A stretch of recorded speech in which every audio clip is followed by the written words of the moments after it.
Doctor सुचि Sinha. I am doctor सुचि Sinha, assistant professor, Mirza Ghalib college गया। मैं आज आपको लर्निंग के बारे में बताऊंगी। लर्निंग क्या है, सीखना क्या है। तो व्यवहार में सीखने का अर्थ है कि व्यवहार में उस परिवर्तन को सीखना कहते हैं जो अपेक्षाकृत अस्थायी है और जो अभ्यास के माध्यम से आया है ना। तो हम क्या कह रहे हैं कि व्यवहार के उस परिवर्तन को सीखना कहते हैं जो अपेक्षाकृत अस्थायी।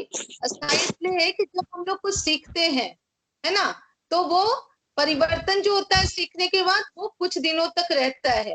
बहुत दिन तक अगर हम नहीं उसका करेंगे, नहीं हम उसको छोड़ देंगे वो काम करना, तो भूल जाते हैं। इसीलिए कह रहा है अपेक्षाकृत अस्थायी, ठीक है ना। और फिर क्या कह रहा है कि जो व्यवहार में परिवर्तन होता है वो अभ्यास के माध्यम से आता है।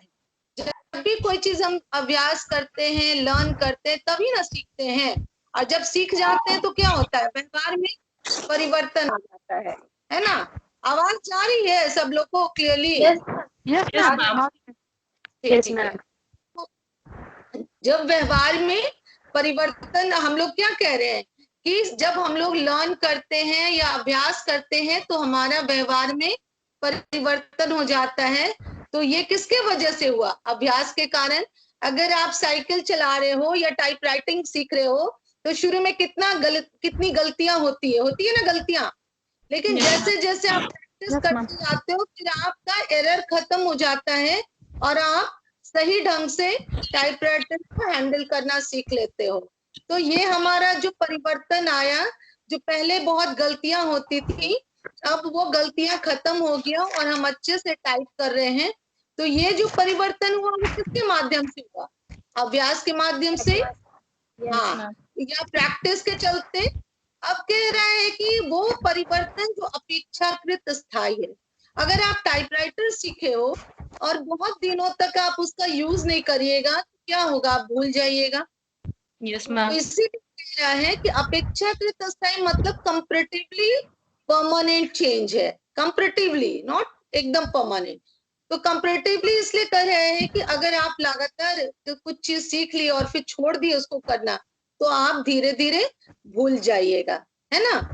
तो अभी कह रहा है कि सीखने में दो तरह का जो है व्यवहार काम आता है। दो तरह का व्यवहार में परिवर्तन दो प्रकार से हो सकता है। पहला क्या है, आपका मैच्योरिटी या परिपक्वता के वजह से, है ना।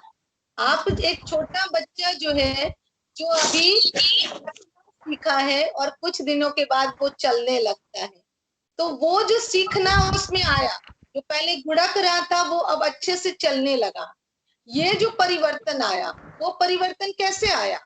मैच्योरिटी के वजह से। परिपक्व हुआ, बड़ा हुआ तो वो करने लगा। लेकिन कुछ सीखना जो है वो कैसे आता है? वो आता है आपका अभ्यास के माध्यम से, ठीक है ना।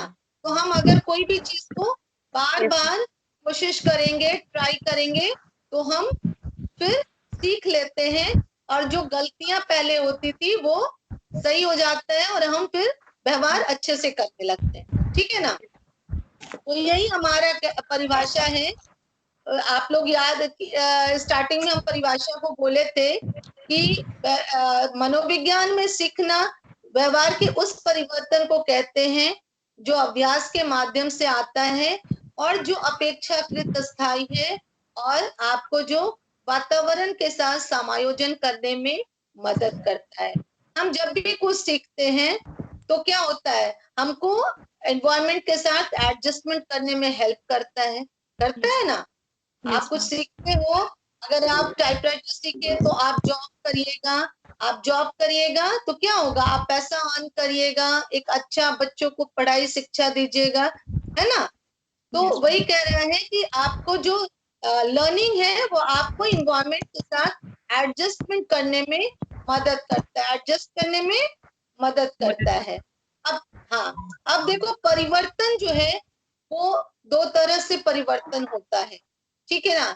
एक तो आप हर परिवर्तन को, व्यवहार के किसी भी परिवर्तन को आप सीखना नहीं कह सकते, ठीक है ना। अब सपोज करो कि थकावट की वजह से आपका बोलना, आपके चलने में परिवर्तन आ गया, Yes, ma'am. या फिर कोई ड्रग्स का असर हो या कोई बीमारी का असर हो, इसके वजह से आपके बोलने में या चलने में परिवर्तन आया हो या आपके व्यवहार में परिवर्तन आया हो, तो उसको हम सीखना नहीं कहेंगे, है ना, क्योंकि वो परिवर्तन अभ्यास से नहीं आया, है ना वो परिवर्तन मैच्योरिटी के वजह से आया।